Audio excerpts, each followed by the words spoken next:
Kabiyang Roger, mga 1 month akong hindi nakapasyal sa Sipatan. Ano ba yung mga kaganapan at mga pangyayari habang wala ako? Di siya mas usual lang naman yan. Pareha pa rin sa dati. Ganun pa rin naman ang mga ahente. Hindi pa nagbabago. Lalo pang tumitindi yung mga abilidad ng mga taga-gunit ng mga kalat, taga-hawak ng mga lubid. Oh. Lalong tumitindi habang tumatagal, lalong magaling.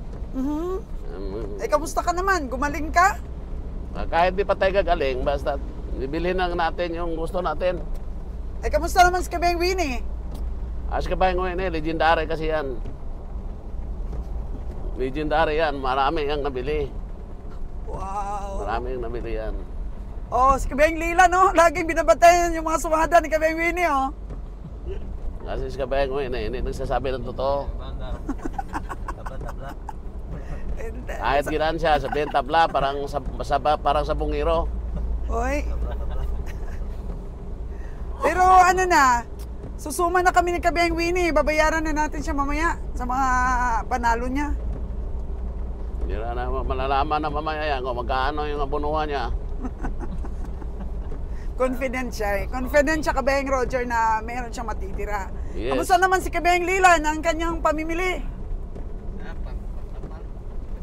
Kasi lilaan dahil mayroon din siyang Tapal kaya po. Madaling rason na nadisgrasya din yung baka niya nung nakaraan. Kaya yung kita niya ngayon, tama rin tinapal. Yung ano, yung baka mo na yun na nawala, Kabiyang Lila, namatay talaga yon sa biyahe? Yung nagkawala sa duldul dam. Oo, yung nakawala sa duldul. Bakit namatay yun? Mahina talaga? Sobrang napagod. Yun. Swati din kayo ni Kabiyang Roger doon. 18K. Recover na kami, kaya ang baka pinalitra po nung naka-recover. Tama nga, pang ano na ito. So, yung kita ninyo that time, natapal. Nabawi kagad ang puhunan. Sabi, tapar lagi. Kabiyang Winnie, malakas no? Wala naman Kabiyang Winnie, malakas talaga yan. Dahil ang kinita na daw niya, sa sumada niya 160. Oo. Pero ang utang niya 180. Ay, malakas. Confident siya, Kabiyang Roger. Masaya siyang nagsabi sa akin kanina na magsumada na kami. Yeah! Pamanok naman dyan mamaya. Ano yan? Sigurado na ang ginansya siya na. Kaya legendary nga.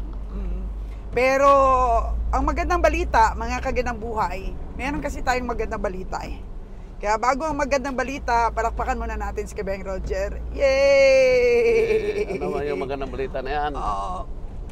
Si Kabiyang Roger po ay talagang nag-level up.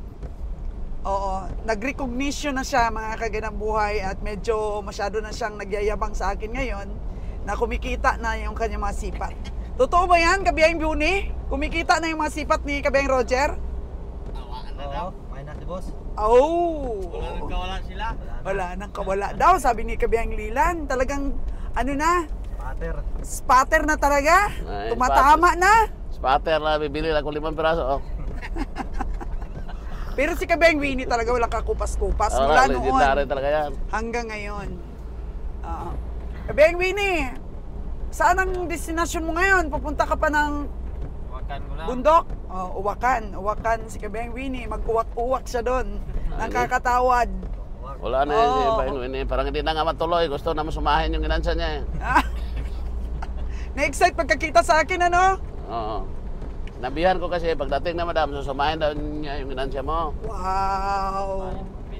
So isang maulang Sabado po ngayon, mga kaganang buhay. Tingnan natin ang sipatan dahil medyo late na kami ngayon. Si Kabiyang Nalon ba pupunta ng ano? Stockyard ngayon? Pupunta yata yun. Oo. So, ayan. Doon natin makikita si Kabiyang Nalon. Sa ating mga subscriber dyan, no? Sa kabiyahe ni Roger. Sinsya na po kayo, no? Dahil talagang si Roger ninyo ay talagang tamad sa pagbablog. Pero hindi matutukan. Hindi matutukan lang. Tamad tayo, kaya yung ating... Si Kabiyang Buni, di ba? Yung ano mo, yung cameraman. Sabi niya, nahiya daw siya. Mablog na sana kami ni Buni Boy. Oo, si Kasungay pa naman. Excited na nga yung mga ano natin, mga subscriber. Inabangan na nila si Kasungay Buni. Nahiya daw siya. Kaya natigil ang pag-vlog namin. Ayan. Bakit naman, Kabiyang Buni? Kasi gagawa na lang kami sa sunod, sa sipatan tayo focus. Tapos sasamahan natin ating vlog ng mga sa sipatan pa rin. Huwag ka na mangako, Kabeng Roger. Ay, wala yan. Ganon talaga. Sobrang busy talaga. Busy Kasi talaga nga, sa kabiyahe ninyo. yun na nga, nag-upgrade na talaga siya ngayon. Kaya good morning na lang dyan sa inyo, no? Sa aking mga subscriber dyan, ang talagang nagmi-message sa akin na patuloy kong vlog ko. Sige, patuloy natin yan. Ang maganda Good kasi morning, ngayon, mga kaganang buhay at kaabang-abang, si Kabiyahing Roger ay lagi nang tumatama sa mga sipat niya. Kaya habang nandun ako, grabe tawag siya ng tawag, puro good news po yung mga binabalita sa akin. Ganon din po si Kabiyahing Lilan natin. Si Kabiyahing Lilan daw, ang pinakamatalinong sipatador ngayon ng team natin. Kasi lahat daw po ng nabili, jackpot. Isipin nyo yan? Lahat na nabili, wala. Oo, isipin mo namatayan siya. Tapos yung kita niya daw sa ibang mga baka natapal agad. Grabe.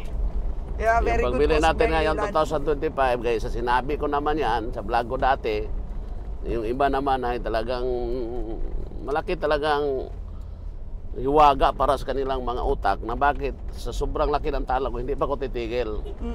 Kaya nga magtatanim tayo. Ngayon 2025 hanggang 2028 hanggang kailan na mag-harvest na tayo dahil mayroon na tayong hina-harvest ngayon. Yes. Ganun Yun po na ang talaga. good news. Hindi yan yung sinabi niya mayabang-yabang. Ngayon nag-umpisa na tayo mag-harvest.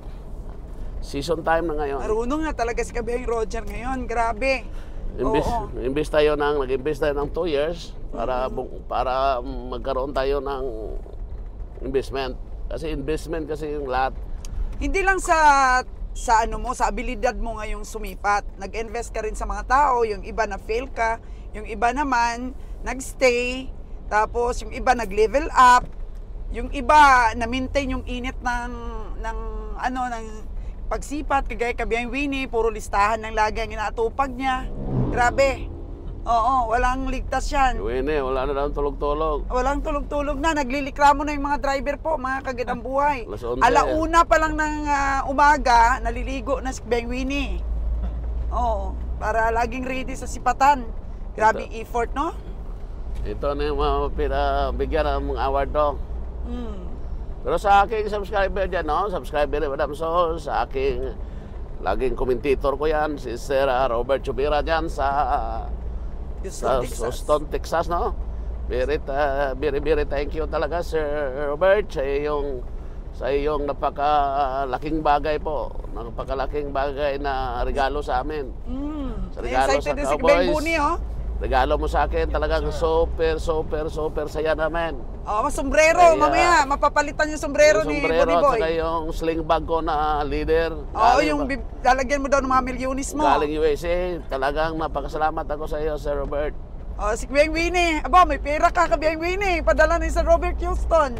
From Tapos Houston. nagpadala pa ng cash, no, si Sir Robert. Salamat talaga, Sir. Sana may kasunod pa yan, Sir. Huwag naman. Sana ulit-ulitin. Aba, ulit-ulitin sabi ni Lilan. Nalaman naman. So, ayan po mga kagandang buhay. Abangan po ang sipatan namin ngayon sa La Libertad.